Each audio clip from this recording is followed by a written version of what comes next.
各位網友大家好，今次就係要講古典四大名著奇書改編創作笑話故事第6集。今次嘅故事主角呢，就係《三國演義》裏邊嘅大人物，如雷貫耳嘅諸葛亮孔明先生。諸葛亮嘅事跡究竟係後世人將佢神化咗，還是係歷史上嘅諸葛亮孔明先生真係有咁神呢？話到明係四大奇書，又邊會有咁易讀得通透呢？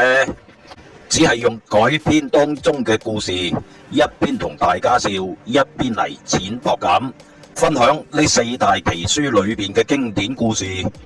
話說三國時期嘅諸葛亮，佢料事如神，住喺世外桃源一個草廬裏邊，就知道天下三分。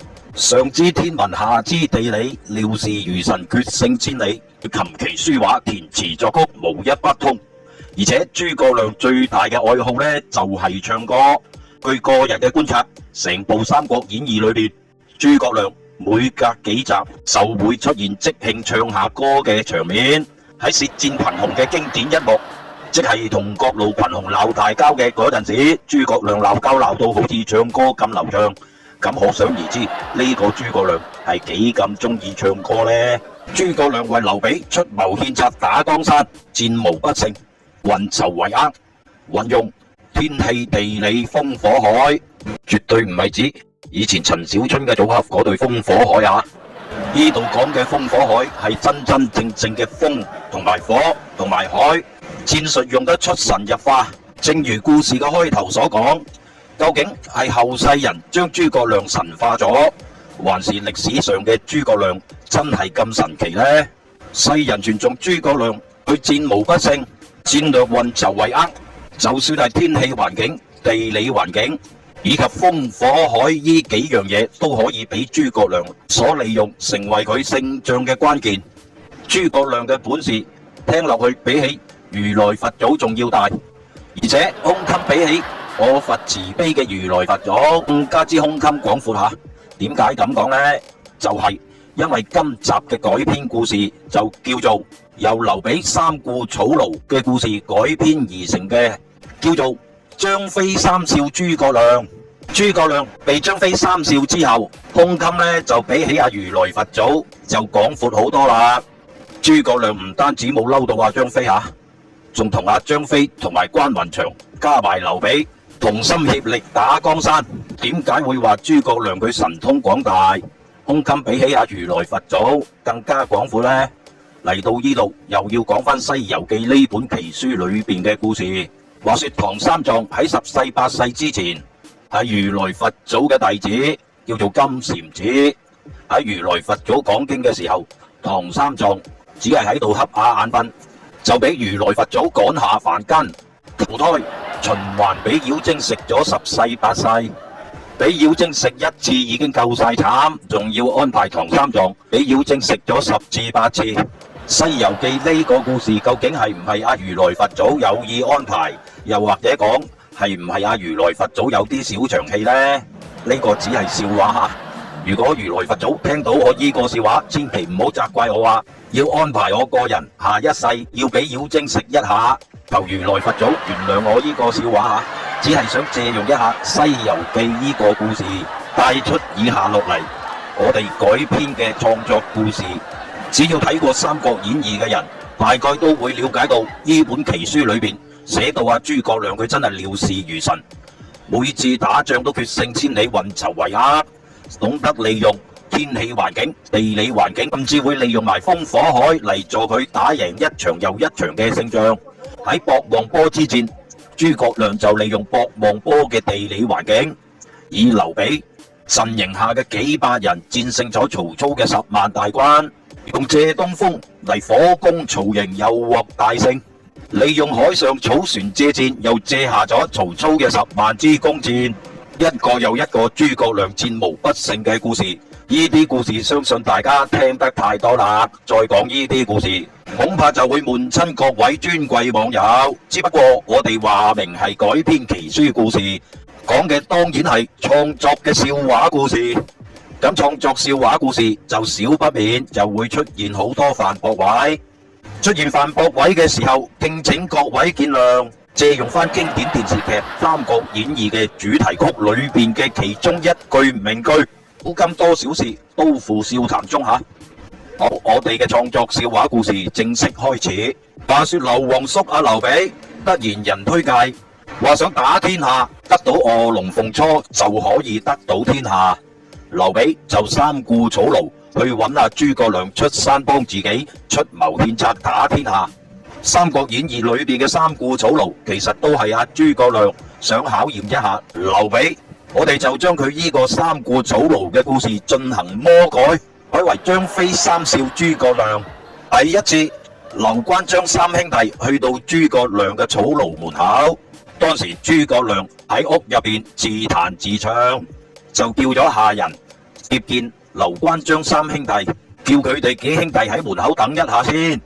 張飛就喺諸葛亮嘅草廬門口大大聲對阿劉備講啦。張飛話：阿大哥，你話有人向你推介得臥龍鳳雛呢，就得到天下。嗰個臥龍鳳雛係乜嘢來頭呢？聽講嗰個臥龍鳳雛30歲都未夠，仲要改埋啲咁古怪嘅名，叫臥龍鳳雛，又龍又鳳又雞咁。跟住劉備呢就即時對阿張飛講啦。劉備話：三弟，你份人啊，成日真係啊，都懵閪閉閉噶。臥龍鳳雛呢，分別係兩個人嚟噶。三弟，你成日掛住飲酒，成日飲撚到你懵盛盛，飲完就喺度亂噏24。張飛就對劉備講翻啦。張飛話：乜臥龍鳳雛唔係同一個人嚟噶咩？喺草廬入邊喺度自彈自唱嘅諸葛亮，聽到劉關張三兄弟喺門外嘅對話呢，跟住就哈哈大笑起嚟。就命下人話俾劉關張三兄弟聽，今日唔會見佢三兄弟。之後諸葛亮就繼續喺度自彈自唱啦。劉關張幾兄弟被拒諸門內，劉備呢就責怪起張飛嚟啦。劉備話：三弟，一定係你剛剛喺臥龍先生門口亂講說話，得罪咗佢。你第日一定要記住啦，臥龍鳳雛分別係兩個人。臥龍還臥龍，鳳雛還鳳雛，三弟你千祈唔好再搞錯啦！臥龍先生嘅大名叫做諸葛亮，下次嚟嘅時候你千祈唔好叫錯啦！隔咗幾日之後，劉關張三兄弟又去咗諸葛亮草廬嗰度求見諸葛亮出山。嚟到諸葛亮嘅草廬門口之前，諸葛亮又喺屋裏邊喺度彈琴唱歌。張飛就大大聲喺門口講，對住裏邊嘅諸葛亮話：臥龍先生，上次係我唔啱，以為臥龍鳳雛呢係同一個人，我得罪咗你。我劉備大佬呢已經教訓咗我啦，話咗俾我知，應該叫你臥龍先生先啦。我大佬仲吩咐我再嚟揾你嘅時候，一定唔可以叫錯你嘅大名。你姓朱噶嘛？朱先生，你今次可唔可以接見下我哋幾兄弟呢？只要朱先生你肯接見我哋幾兄弟，我張飛叫聲你朱爺爺都仲得。喺屋裏邊喺度彈琴唱曲嘅諸葛亮聽到張飛喺門口一輪嘴講到呢度，又喺度哈哈大笑，吩咐下人叫劉關張幾兄弟今日又可以離開啦，今日唔會見佢哋。跟住諸葛亮喺草廬裏邊繼續彈琴唱歌，劉關張幾兄弟又被拒諸於門外之後，劉備又責怪起張飛嚟啦。劉備話：三弟，上次叫你切勿亂講錯嘢，已經吩咐過你，千祈唔好叫錯人哋諸葛亮嘅大名。點解你今次又犯錯呢？張飛話：我又叫錯，我叫佢朱先生都有錯咩？劉備對張飛講：劉備話：三弟，你成日飲酒呢，都飲到你糊裏糊塗。人哋諸葛亮先生嘅大名，諸葛先生係佢嘅複姓，單名一個亮字。跟住又到張飛講翻，張飛話：喺戰場從來有人如果唔知我張飛嘅大名呢，就會死咗都唔知係發生乜嘢事。估唔到今時今日我張飛搞錯一個人嘅名，會受啲咁嘅氣。呢個諸葛亮條友仔會唔會小長氣咗啲呢？劉關張幾兄弟又第二次被諸葛亮拒諸於門內。隔咗幾日，劉關張幾兄弟又去求見諸葛亮，去到門口又聽到諸葛亮喺草廬裏邊喺度彈琴唱歌，自彈自唱。諸葛亮下人吩咐劉關張幾兄弟喺門外等待一下。劉關張幾兄弟只好喺門外默默咁等待下。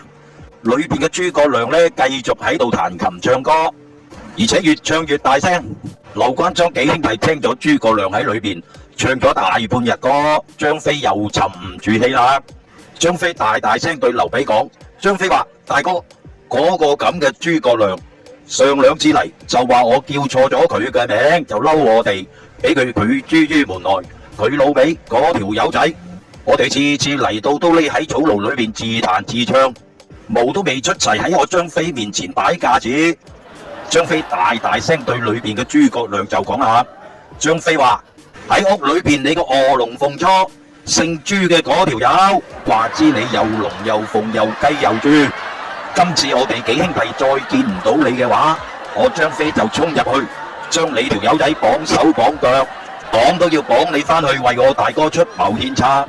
張飛佢大大聲對裏邊嘅諸葛亮繼續講，佢話：我為我大哥打江山殺人無數，你叫臥龍先生以及朱先生啊嘛，我屠龍殺豬只係舉手之勞。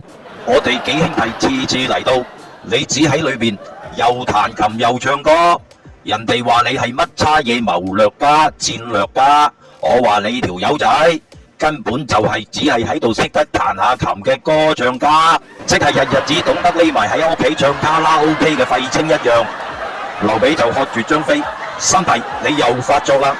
仲鬧人鬧到一啲轉彎嘅餘地都冇，話臥龍先生唔係謀略家，唔係戰略家，鬧臥龍先生只係識得藏喺草廬裏面唱卡拉 OK 嘅歌唱家。劉備心諗，今次都係見諸葛亮先生無望啦，睇怕幾兄弟又要白嚟一趟。到翻張飛講，張飛話：大哥，我哋揾個淨係識得彈琴唱歌嘅人翻去為你打江山，呢啲廢青有乜嘢用呢？跟住到沉默寡言嘅關雲長喺度出聲啦。關雲長話：可惜，真係有啲可惜，裏邊嗰個諸葛先生，雖然我哋幾次求見佢對我哋拒諸於門外，但係幾次嚟到聽真啲，佢彈出嚟嘅琴音以及佢唱出嚟嘅歌聲，雖然佢唔係啲乜嘢軍事家、戰略家，但係以佢嘅歌聲嘅造詣，絕對稱得上係一名歌唱家嘅境界。關雲長一講完之後，諸葛亮即時喺茅廬裏邊走咗出嚟。諸葛亮大大聲對住劉關張三兄弟講，佢話：正所謂人生難得，知音難求。如果你哋第一次嚟揾我嘅話，就能聽得出我係個歌唱家，咁樣你哋唔係唔使白嚟兩趟咯。彈琴唱歌先係我諸葛亮最大嘅人生樂趣嚟噶。呢個時候，一向忠肝義膽、正義凜然嘅關雲長就喺度諗下，呢條友原來中意俾人讚佢唱歌彈琴呢。為咗可以請到呢條友出嚟幫我大哥劉備打江山，我關雲長講嘢一向都毫無水分嘅，今次都要講翻有啲水分嘅說話出嚟氹下佢先得。關雲長就對住阿諸葛亮講，關雲長話：諸葛亮先生，你嘅歌聲琴音簡直就係繞梁三日的輕飄，我哋三次嚟到諸葛先生嘅門口，有如聽到一位人間嘅天使喺我哋耳邊唱咗3日美妙動聽嘅歌聲，我哋三兄弟真係大飽耳福啦！諸葛先生嘅天籟之音，簡直就仿似好似喺度龍吟虎嘯，尤其諸葛先生嘅震音有如滔滔江水，連綿不絕，川流不息。要讚美諸葛先生嘅天籟之音，真係要讚美幾日都讚美唔完啊！認真係千年難得一見，一身正氣嘅關雲長會講出一番咁嘅說話。聽到呢度，諸葛孔明就大聲疾呼：做兄弟唔使講嘢，我哋幾兄弟一齊去操啊曹操！好啦，以上就係由呢本《三國演義奇書》裏邊經典故事劉備三顧草請阿諸葛亮出茅廬為佢打江山嘅改編故事笑話，覺得好聽好笑嘅就請支持訂閱留言俾個讚，真係笑唔出嘅話呢，亦都可以留言俾下意見，我哋下集再見。